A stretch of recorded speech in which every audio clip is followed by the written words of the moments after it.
အားလုံးပဲမင်္ဂလာပါနော်ဆိုတော့အာဂျင်တီးနားနဲ့ကိတ်ပါဒီပွဲကတော့လုံးဝရဲရဲဆက်ဆက်ကိုလှတယ်ရဲရဲဆက်ဆက်ကြည့်ကောင်းတယ်လုံးဝအန်အောမင်သက်ပွဲဖြစ်တယ်ဗျာဆိုတော့အဓိကကတော့ကိတ်ပါဒီကြောင့်ပဲဒါမညာတမ်းပြောတာကိတ်ပါဒီကြောင့်ပဲဆိုတော့မက်ဆီဖြစ်တယ်ဟိုတစ်ဖက်ဟိုအသင်းကလည်းအာဂျင်တီးနားဖြစ်တယ်အသင်းကြီးဖြစ်တယ်ဆိုပြီးတော့ပေါ့နော်ဟိုဒါဟိုအာဂျင်တီးနားကိုဘာညာတွေဖားပြီးမပြောချင်ဘူးဗျာတကယ်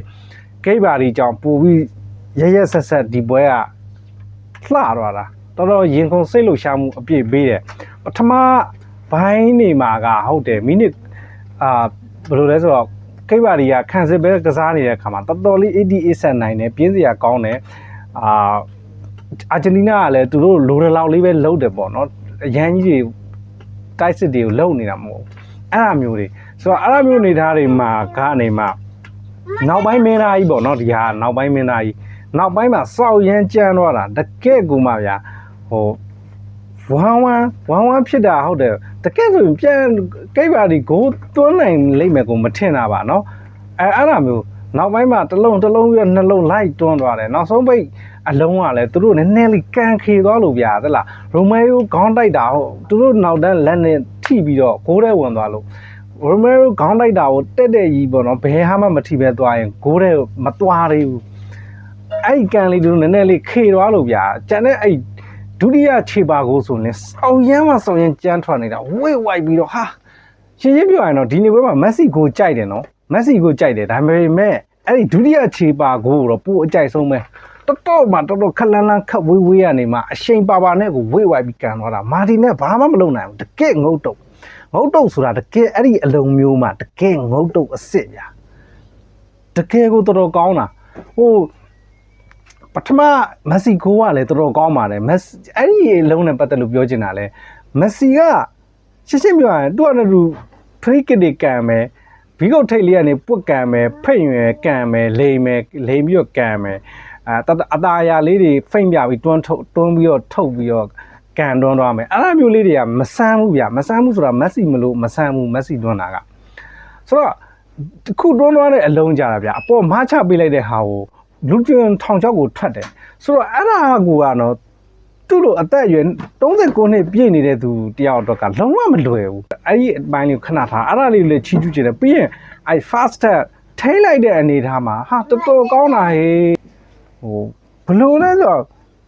ဘောလုံးလိုရလောင်လေးထုတ်ထိန်သွားတာအဲ့ဒါမျိုးကျန်းတယ်သူပြောတော့ဘယ်လေးနဲ့ထိန်နေဗျာဘယ်လေးနဲ့မကန်သွားတာဆိုတော့အစကတည်းကသူဘယ်နဲ့ကန်မှာမလို့ကိုလိုရလောင်လေးတလန်းစာလေးကိုထုတ်လိုက်တာထုတ်ပြီးတော့ပြီးတော့ကန်လိုက်တဲ့အလုံးကလည်းဂိုရမအကုန်အန်ဂယ်ချင်းအကုန်ပိတ်ပြီးပြီခြေရောလက်ရောအဲ့မှာအောက်ဒီပါသွားလို့မြန်ပိတ်ပြီးပြီပေါ့နော်အဲ့ဒါမျိုးအနေထားမှာဂိုရမရဲ့အပေါ်တော်ကြီးပဲဗျာလွတ်နေတာအဲ့ဒါကြီးကိုရအောင်ကန်တော့တာအဲ့ဒီလွတ်နေတဲ့တောင်းကိုအလွတ်ထဲကိုကန်တော့တာတော်ကောင်းတာဆိုတော့ဟိုထိန်းလိုက်တဲ့ဘောလုံးကလည်းတကယ်လိမ့်စာပါတယ်သူဘယ်လိုမျိုးအနေထားလိုချင်တယ်ဆိုတာမျိုးလေးကိုကွက်တီလေးအခြေပြင်လေးနဲ့ပတ်တဲ့တားထိန်လေးထိန်လိုက်တာပတ်ကနေတော်လှတယ်ဆိုတော့အဲ့ဒါလှပြီမဲ့လဲပေါ့နော်ဟိုအချိန်ဟိုခြေပါကိုတွေ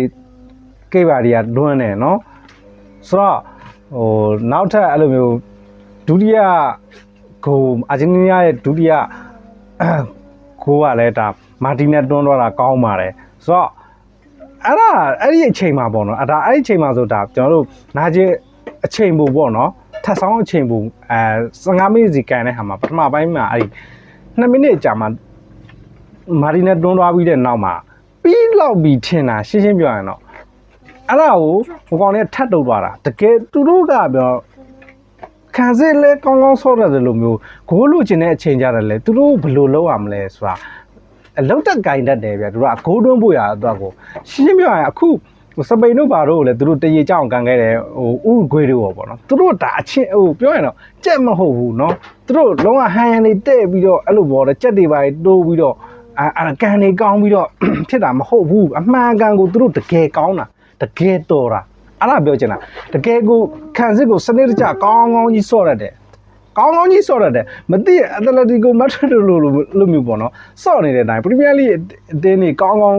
ဟိုခံစစ်ကိုဆော့နေတဲ့အတိုင်းပဲအဲ့လိုမျိုးကြီးဆော့နေတာဟ ဟာတော်တော်လေးမိုက်တယ်ပြီးရင်အဲ့ဒီဟာအပြုံပေါ့နော်ခံစစ်တက်ကြီးပဲစောတတာဆိုမဟုတ်ဘူးကောင်တာတိုက်စစ်တွေမှာအခုဂိုးသွားတဲ့အလုံးတွေမှာလည်းကြည်အရင်ကပွဲတွေမှာပဲကြည်တော်တော်လေးကောင်းတယ်အဲ့လိုရှေ့မှာလုံးတက်ကင်နဲ့ရှိတယ်ဗျတကယ်ပြောတာအဲ့ဒါအဲ့ဟာကြောက်မလို့လေသူဒီအစ်စ်ကြီးကိုတကယ်ကိုအာဂျင်နီးနားကိုဖြုတ်ပြီးတော့နောက်တစ်ဆင့်ကိုတတ်တော့မဲ့ဆဲလေးကိုဖြစ်သွားတာတကယ်ဒီလေးပဲလို့လားပင်နတီတီရောက်သွားရင်50ပဲဖြစ်သွားမှာဆိုတော့အဲ့ဒါမျိုးဗျတော်တော်လေးကောင်းတယ်တကယ်ကိုရင်ခုန်စိတ်လှုပ်ရှားမှုလဲအပြည့်ပေးခဲ့တဲ့ပွဲပါပဲနော်အာဂျင်နီးနားလည်းဒါဟိုထက်ခါတွေဒါဥဆောင်ကိုတွေတွန်းနောက်ဆုံးချိန်ထိဂိုးရအောင်လုပ်ခဲ့တော့အနိုင်ရအောင်လုပ်ခဲ့တော့ဒါ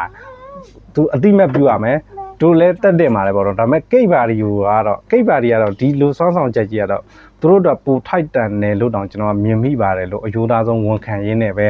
ကျွန်တော်ရဲ့နော်ဒီသုံးသက်ချက်လေးကိုပွဲပြီးအမြင်လေးကိုဒီလောက်ပါပဲเนาะဒီမှာရန်နာပါရစေအားလုံးကျေးဇူးပါပဲเนาะအစဉ်ပြေရင် like and subscribe လုပ်ပြီးတော့လဲအားပေးခဲ့ကြပါအောင်လို့เนาะအားလုံးကျေးဇူးတင်ပါတယ်